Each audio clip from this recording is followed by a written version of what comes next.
what if you woke up tomorrow and the power was gone? Not just in your neighborhood, everywhere.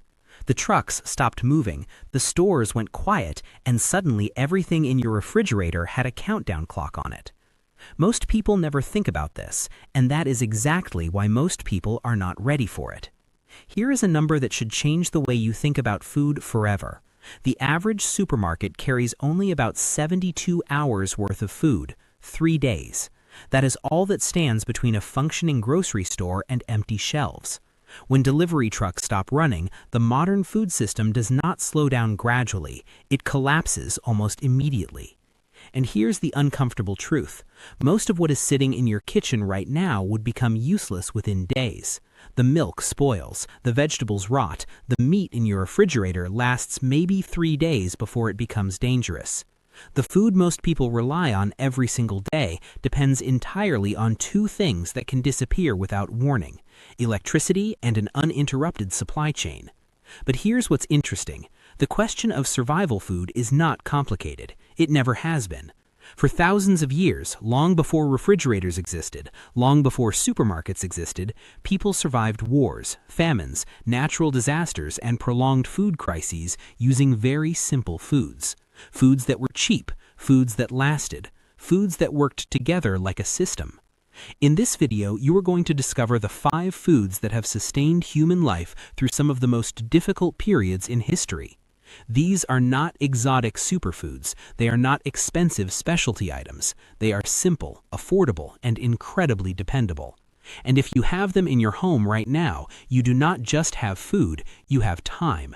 And in a crisis, time is often the difference between survival and panic. Welcome to Food Decider, the channel where we break down smart, practical food knowledge that actually matters. If you are new here, make sure you subscribe and hit that like button. We put out content that could one day be more valuable than you ever expected. Now let's get into it. Imagine walking into a supermarket during the early days of a major crisis. The produce section still looks normal, the meat counter still has product, but the pasta aisle is nearly empty. The flour shelf has been wiped clean, and the rice? There are only a few bags left and people are reaching for them at the same time. This is not a hypothetical. This is exactly what happened during the 2020 pandemic. It happened after major hurricanes hit the Gulf Coast. It happened during regional blackouts across the United States and Europe. And every single time, the pattern was the same. People did not panic buy luxury items. They reached for the most dependable, calorie-dense, long-lasting foods they could find. And the food they reached for first, almost universally, was rice. There's a reason rice appears on nearly every serious survival food list ever written, and it has nothing to do with taste or tradition. It has everything to do with mathematics and durability. According to the United Nations Food and Agriculture Organization, rice provides approximately 20% of all the calories consumed by human beings on this planet. More than half the world's population eats rice every single day. Not because of habit, because rice is one of the most reliable, stable, and efficient energy sources humanity has ever discovered. Now think about this number. A single 50-pound bag of rice contains somewhere between 82,000 and 85,000 calories. An average adult needs roughly 2,000 calories per day to maintain basic function. That means one bag of rice sitting on a shelf in your home right now represents more than 40 days of basic energy for one person. More than a month of survival fuel stored in a single bag that costs you very little. When people first hear that, something shifts. A bag of rice stops looking like a pantry staple and starts looking like what it actually is, a month of emergency energy. But here's a detail that many people who start stockpiling rice get completely wrong. Not all rice is suitable for long-term storage, and the difference between getting this right and getting it wrong is enormous. White rice, when stored properly, can last 20 to 30 years. That's not a typo. Properly stored white rice can outlast almost any crisis scenario you can imagine. Brown rice, on the other hand, typically lasts only 6 to 12 months before it starts to go bad. The reason comes down to one thing: the bran layer. Brown rice retains its outer bran layer, which contains natural oils. Over time, those oils oxidize and go rancid. Many people buy brown rice because they believe it is the healthier choice, and nutritionally, in normal life, they are right. But when they open their storage container a year later and smell something sharp and sour, they realize the hard truth. In a survival situation, food you cannot eat is not food at all. So if you're building a long-term food supply, white rice is the only serious option. Now, even with the right type of rice, storage still determines everything. Rice has three natural enemies: moisture, oxygen, and insects. Exposure to humid air alone can cause grain weevils to appear within just a few months. These insects are not introduced from the outside after you buy the rice. Their eggs are often already in the grain when you purchase it, which means the threat is already inside the bag before it even reaches your home. People who prepare seriously for emergencies follow three simple steps. They keep rice completely dry. They seal it inside food-grade airtight containers, and they remove the oxygen from inside those containers using oxygen absorbers. With just those three steps, an ordinary bag of rice purchased today can remain viable emergency food for decades. But there is one more reality about rice that no honest survival guide should skip. Rice is not a self-operating food.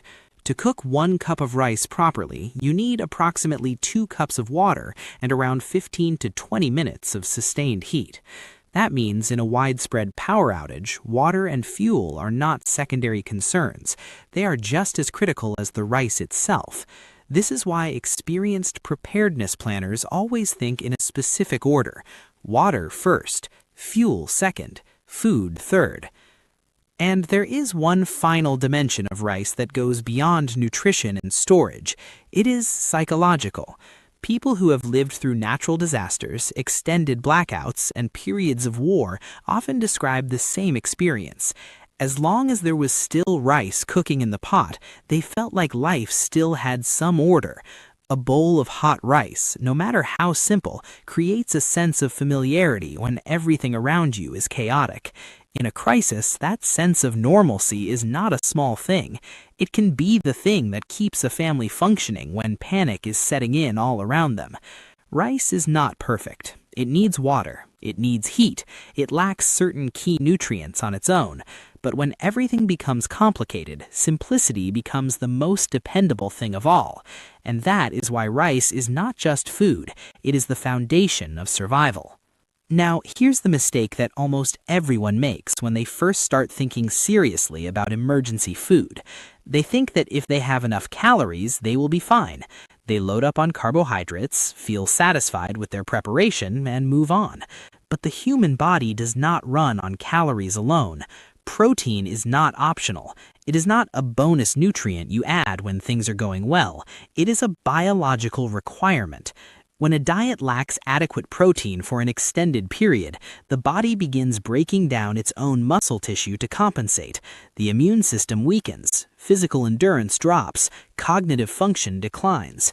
In a crisis situation, where physical and mental performance can determine outcomes, a protein deficiency is not just a health problem, it is a survival threat.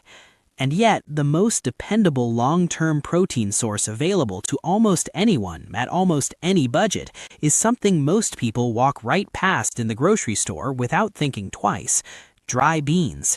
Throughout history, in nearly every culture that has ever faced prolonged food scarcity, people return to the same pair of foods, rice and beans, not because of culinary tradition, because of biology. Here's the nutritional reality. Rice provides energy, but the protein in rice is incomplete.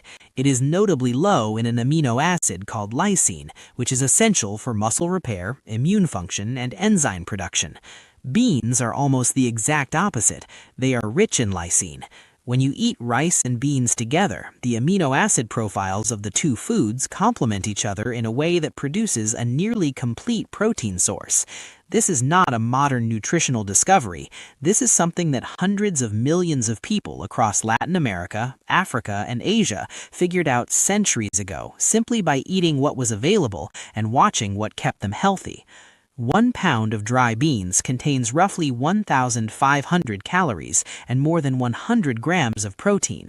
That is not just energy. That is the nutritional infrastructure that allows a body under stress to keep functioning at a meaningful level. But beans also come with a challenge that many survival food videos conveniently skip over. Beans are one of the most fuel-intensive foods you can store. Most dry beans require soaking for several hours before cooking, followed by 45 minutes to well over an hour of active boiling. And if the beans have been stored for several years, that cooking time can increase significantly as the bean structure hardens. In a situation where cooking fuel is limited or electricity is unavailable entirely, that fuel cost is a real and serious consideration. This is why experienced emergency planners rarely store only dry beans.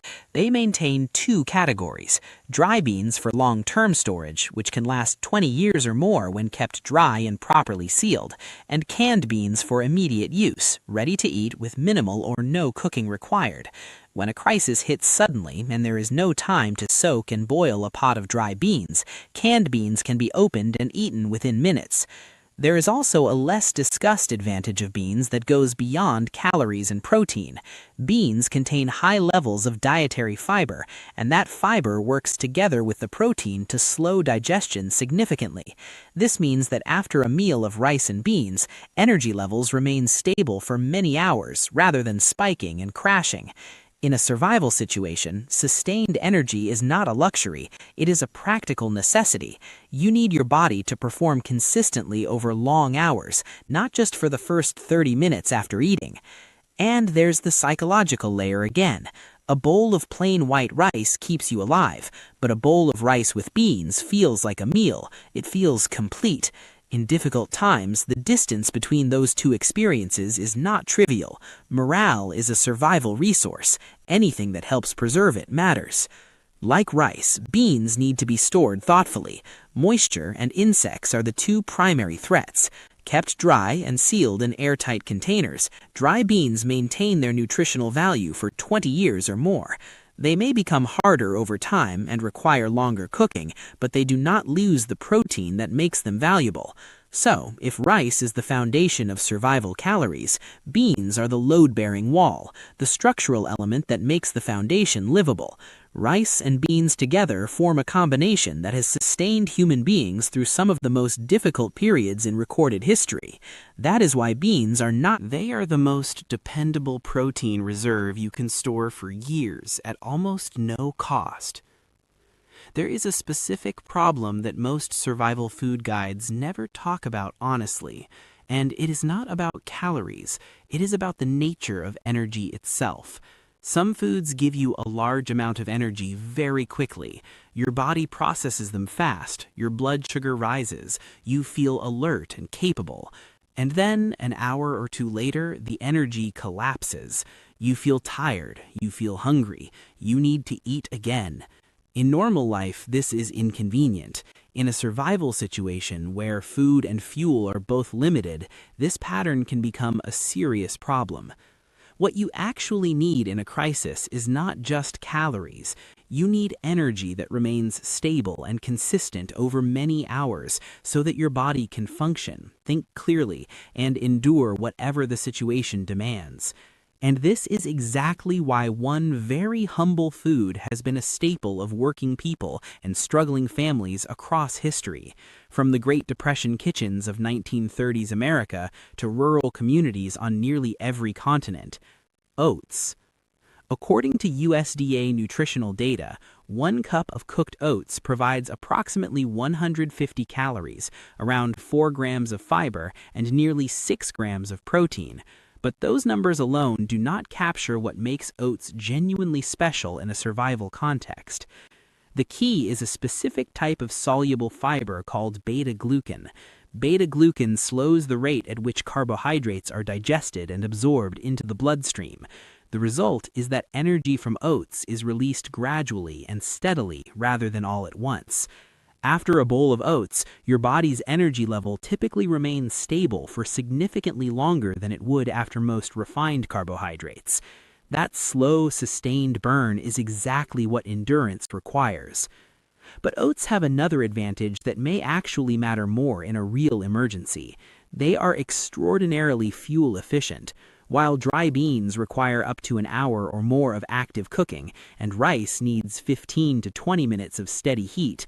Rolled oats typically need only about 5 to 7 minutes of cooking to become a hot, complete meal. When gas and cooking fuel are scarce, that difference is significant. And then there's this. Oats do not actually have to be cooked at all. A technique called cold soaking, which is widely used by long-distance hikers and emergency preppers alike, requires nothing more than submerging oats in water and allowing them to soften for a few hours. The result is not hot oatmeal, but it is fully edible, nutritious, and requires zero fuel to prepare. This means that in a situation where fire is dangerous or fuel has run out entirely, oats can still provide a complete meal. That kind of resilience is rare in a single food. There is also a biochemical benefit to soaking oats that goes beyond convenience. Oats naturally contain a compound called phytic acid, which can bind to minerals like iron and zinc in the digestive tract and reduce how much the body actually absorbs. Soaking oats before eating them helps break down phytic acid, making the meal easier to digest and the nutrients more bioavailable. From a pure calorie standpoint, oats hold up well. 1 pound of dry oats provides approximately 1,700 calories. A large container of oats purchased for just a few dollars can supply meaningful energy for several days. In terms of shelf life, oats stored properly in dry, sealed conditions typically maintain quality for 5 to 10 years. But oats do have one storage vulnerability worth understanding. They contain more natural fat than rice or white flour. Over time, those fats can oxidize, causing oats to go rancid. If you open stored oats and notice a sharp smell similar to old paint or stale oil, the food has spoiled and should not be eaten. To prevent this, many experienced preppers store oats in sealed mylar bags with oxygen absorbers, which dramatically slows the oxidation process. There is also the weevil problem again. Just as with rice, grain weevil eggs can already be present in oats when you purchase them at the store. A simple and effective solution is to place newly purchased oats in the freezer for 2 to 3 days before transferring them to long-term storage containers. The cold kills any insect eggs present and prevents them from developing later. Beyond nutrition and storage, oats have one more quality that matters in a real survival scenario: flexibility. You can eat oats sweet with dried fruit, a spoonful of honey, or a bit of sugar. You can eat them savory, mixed with salt, spices, or even beans. This flexibility directly addresses one of the most underestimated threats to survival morale: food monotony. When people are forced to eat the same thing day after day, something predictable happens. They start eating less. Appetite declines. Morale deteriorates. Energy intake drops, even when food is technically available. Foods that can be varied, even in small ways, help break that pattern and keep people mentally engaged with eating. During the Great Depression, oats fed millions of American families, not because they were exciting, but because they were cheap, durable, and dependable. They were the food that kept working people working when almost everything else had failed. In a modern crisis, oats occupy a unique position on this list. Rice may keep you alive, but oats keep you moving efficiently, even when fire is hard to start and fuel is running low. Everything on this list so far gives you something essential. Rice gives you calorie density, beans give you protein, oats give you sustained fuel-efficient energy. But there is a food that operates on a completely different level, a food that doesn't just feed you, a food that gives you the ability to create food. That distinction matters more than it might seem. In a prolonged crisis, the psychological and practical value of being able to produce different meals from raw ingredients. Eating the same cooked grain out of a bowl every day sustains the body, but being able to make bread, flatbread, biscuits, or noodles from a bag of flour does something else entirely. It creates a sense of agency, a sense that you are not just enduring a situation, but actively managing it. That food is wheat. More specifically, whole wheat berries or wheat flour stored for long-term use. According to USDA nutritional data, 1 pound of wheat flour provides approximately 1,600 to 1,700 calories, which is broadly comparable to other grains on this list. But the calorie count is almost beside the point. The real value of wheat in a survival context is its versatility as a raw ingredient. With nothing but flour, water, and a small amount of salt, a person can produce bread, flatbread, hardtack biscuits, simple pasta, and a range of baked goods. That is not one meal. That is an entire category of meals produced from three simple things. This is not a modern insight. Wheat has been a foundation of human civilization for thousands of years across the Middle East, Europe, Asia, and beyond. It sustained armies on long campaigns. It kept populations alive through harsh winters. And it did so because of one core property. When mixed with water, wheat flour produces gluten, a protein network that gives dough its elasticity and structure. Gluten is what allows bread to rise, hold its shape, and develop the texture that makes it feel like real food rather than paste. But wheat also comes with challenges that any serious preparedness plan needs to address honestly. The first is yeast. Most people who store flour also store packets of commercial dry yeast, which seems sensible, but commercial yeast packets typically maintain strong activity for only about 1 to 2 years. After that, the yeast becomes less effective and eventually stops working altogether. In a long-term crisis extending beyond that window, you would have flour but no way to make risen bread. Your options would be limited to flatbreads and hard biscuits, which are perfectly edible but significantly less satisfying. The solution that experienced preparedness planners have used for centuries is a sourdough starter. A sourdough starter is nothing more than a mixture of flour and water that captures wild yeast and beneficial bacteria from the surrounding environment. Given a few days of regular feeding, the starter becomes a living fermentation culture capable of leavening bread indefinitely. A healthy sourdough starter can be maintained for years, even decades, simply by adding more flour and water at regular intervals. It is one of the oldest and most resilient cooking skills in human history, and it requires nothing more than flour, water, time, and attention. The second challenge is fuel. Baking bread is not a quick process. A standard loaf typically requires 30 to 45 minutes in an oven at around 200 degrees Celsius. In a situation where electricity is unavailable and cooking fuel is limited, that sustained heat is a real challenge. The historical solution, and one that many preparedness-minded people still practice today, is the cast iron Dutch oven. A heavy cast iron pot with a tight-fitting lid retains and distributes heat exceptionally well. Bread baked in a Dutch oven placed directly over hot coals or on an outdoor fire can produce results comparable to a conventional oven. Some people go further, building simple clay ovens in their yards that trap heat efficiently and allow baking with relatively small amounts of fuel. These techniques predate electric ovens by centuries. They work. The third consideration is digestive tolerance. Gluten, the protein responsible for wheat's remarkable baking properties, does not agree with everyone. Some people experience significant digestive discomfort when consuming a wheat-heavy diet, particularly during times of stress when the digestive system is already under strain. For this reason, people who prepare seriously for emergencies do not simply buy large quantities of wheat and assume they will be fine.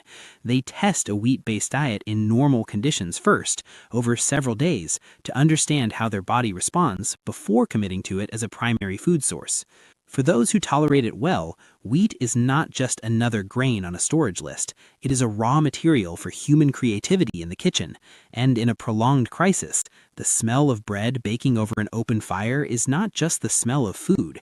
It is something closer to the smell of normalcy returning, of life still having some shape and order. Now we arrive at something that most people have never once thought of as a survival food, a small box on a low shelf in the grocery store, something you might toss into your cart without a second thought and probably pay less than $1 for. Something so ordinary and so overlooked that most emergency food guides barely mention it at all. Salt. If rice is the foundation, beans are the protein, oats are the sustained energy, and wheat is the creative ingredient, then salt is the element that allows all four of them to actually function together as a system. And the moment you understand salt's true role in human survival, you will never look at that small box the same way again. For the vast majority of human history, salt was not a condiment. It was not something you added to food because you liked the taste. It was a strategic resource. Ancient trade routes crossing thousands of miles were built specifically to move salt from where it existed to where it was needed. Salt taxes destabilized governments. Wars were fought over salt deposits. The English word salary traces directly back to the Latin word salarium, which described the payment given to Roman soldiers specifically so they could purchase salt. This was not a civilization that misunderstood the value of things. Salt was worth that. So what does salt actually do? Sodium, the primary mineral in salt, is essential for nerve signal transmission, muscle contraction, and maintaining proper fluid balance in the body. Without adequate sodium, the nervous system cannot communicate properly between cells. Muscles begin to cramp and fail. Dizziness sets in. Energy collapses. According to standard nutritional guidelines, an adult needs between 1,500 and 2,300 milligrams of sodium per day simply to maintain basic physiological function. In normal life, this need is met automatically. Processed foods, restaurant meals, and packaged products are all loaded with sodium. Most people in the modern world consume more than they need without any effort. But consider a survival diet built entirely around rice, dry beans, oats, and wheat flour. None of these foods contain meaningful amounts of sodium.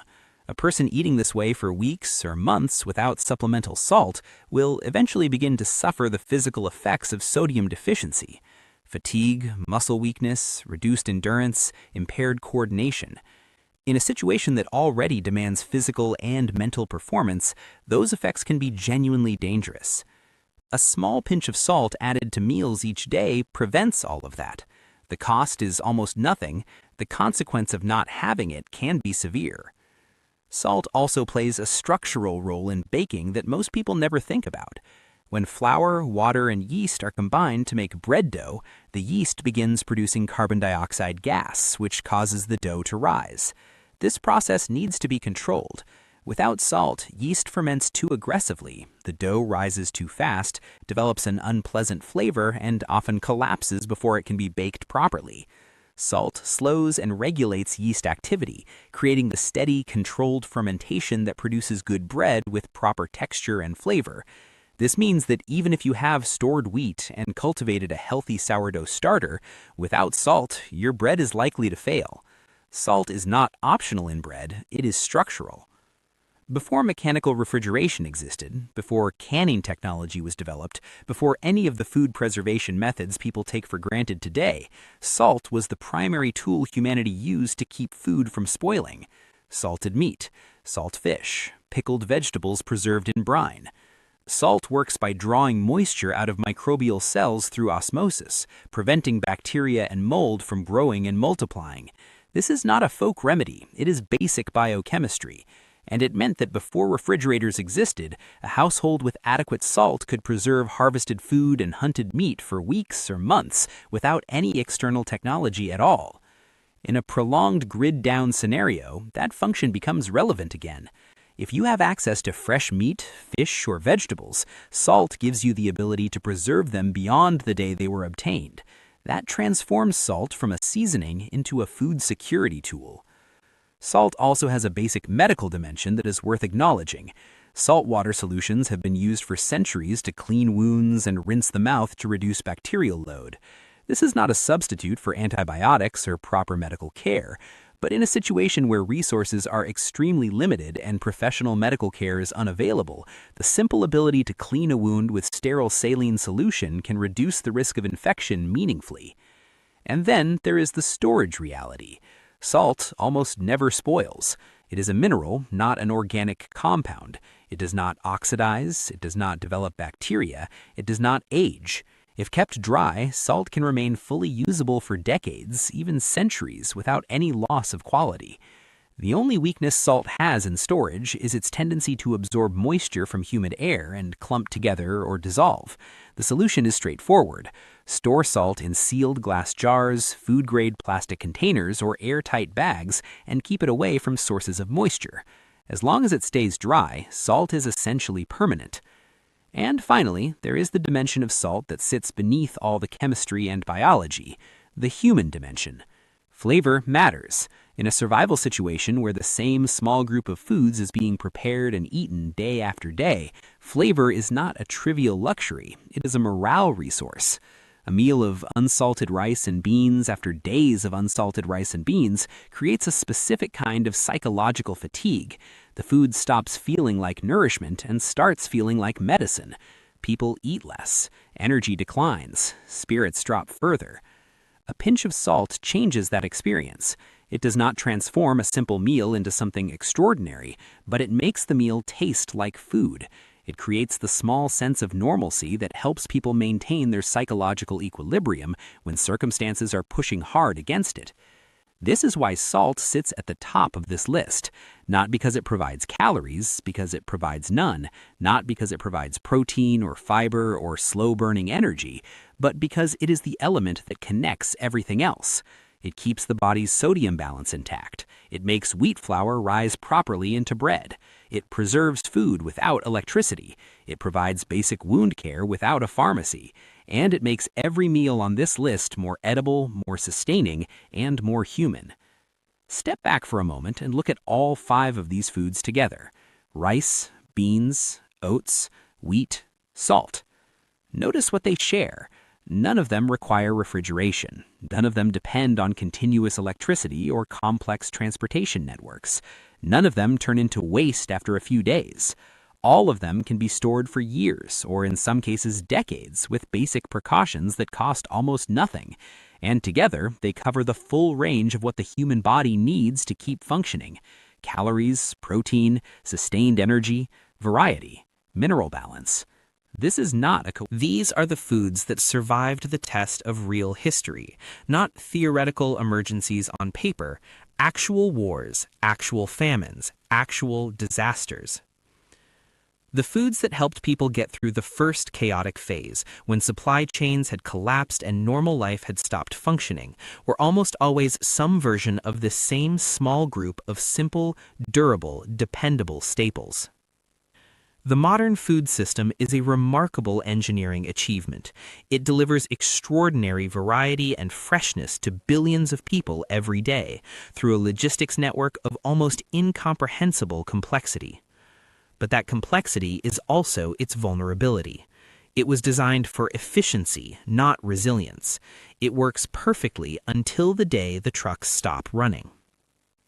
And sometimes the difference between panic and control is not complicated at all. It is a few bags of rice, some beans, a container of oats, a sack of flour, and a jar of salt sitting on a shelf, already there, already ready before the day they are needed. That is the point of all of this, not to live in fear of disasters, but to make one simple decision ahead of time that removes a category of vulnerability from your life entirely. Now we want to hear from you. Do you agree with this list? Is there a food you would add or replace? And if you already store emergency food, drop a comment below and share how you do it. What containers do you use? What has worked for you? Because in a crisis, real knowledge from real people is worth more than any guide. If you found this video useful, please leave a like. It helps more people find this content when they need it. And if you are not subscribed to Food Decider yet, now is a good time. We cover practical food knowledge that most people never think about until the moment they wish they had. We will see you in the next one.